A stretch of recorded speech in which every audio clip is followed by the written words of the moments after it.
சட்டமன்ற தேர்தலையொட்டி கவிஞர் வைரமுத்து சென்னை வேளச்சேரியில் உள்ள வாக்குச்சாவடியில் தனது வாக்கினை பதிவு செய்தார்.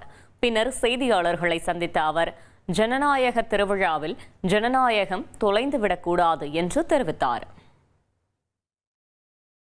ஜனநாயக திருவிழாவில் ஜனநாயகம் தொலைந்துவிடக்கூடாது.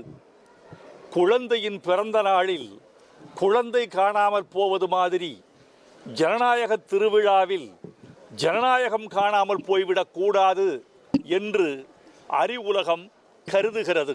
இவ்வளவு பெரிய ஜனநாயக திருவிழாவில் ஜனநாயகம் விலைக்கு வாங்கப்படவும் கூடாது, விற்கப்படவும் கூடாது என்பதுதான் எங்களை போன்றவர்களின் எண்ணம்.